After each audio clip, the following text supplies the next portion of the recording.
Tutajenga nyumba za watumishi wachache, lakini pia tutatoa fursa kwa wenyeji nao wapate kupata nao kidogo hizo shilingi 2-3 kwa ajili ya kupangisha watumishi wengine ambao watakaa maeneo haya, kwa sababu hayo ni moja ya majukumu muhimu ambayo lazima tuyafanye. Katika dunia ya leo, ndugu zangu wana Maweni, hakuna jambo litakalotusaidia sisi wa Afrika, wa Tanzania, hasa watu wa Tanga kama jambo la elimu. Lazima jambo la elimu liwe kipaumbele chetu namba 1. Ndio tamu ya ujenzi wa kituo hiki ambacho naizungumza. Kwa hiyo kwetu sisi kama serikali tutaendelea kushirikiana na wananchi na serikali zetu za mitaa kuhakikisha kwamba yale mambo mazuri yote ambayo yana athari chanya katika maisha ya watu, nayo pia tunaendelea kuyasisitizia, ikiwa mojawapo huu uchumi shirikishi ambayo sisi kama wanachuo tutafaidika nao, lakini pia na nyinyi kama majirani mtafaidika nao.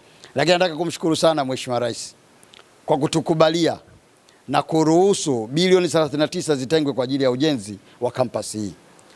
Hela hizi ndugu zangu zingeweza kupelekwa katika maeneo mengine, lakini kwa kutambua umuhimu wa elimu, lakini kwa kutambua umuhimu wa kuwa na utumishi wa umma kwanza ambao umeandaliwa, lakini pili ambao uko vizuri, Mheshimiwa Rais akaruhusu kwamba kila mwaka wa fedha zitengwe fedha mpaka ziweze kufika hizo bilioni 39 ili chuo chetu hiki kiweze kujengwa.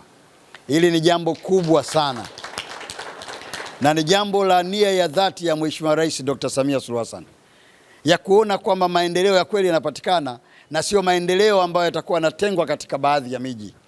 Kuleta chuo hiki hapa Tanga, wanafunzi watakaotoka hapa ambao tuna hakika tutawasambaza Tanzania nzima, lakini kama tunavyojua mlaji wa kwanza lazima atakuwa mkoa wa Tanga. Kwa hiyo mambo yatakwenda vizuri sana. Jina langu naitwa Ernest Francis Mabonesho, ni mtendaji mkuu wa Chuo cha Utumishi wa Umma Tanzania. Leo nina furaha kubwa sana kwa sababu tulikuwa na kazi kubwa moja ya kumleta waziri wetu kutembelea maeneo haya, na baada ya kutembelea ameweza kuweka jiwe la msingi kwa ajili ya ujenzi wa jengo letu hili ambao kwa sasa ile structure imeshakamilika.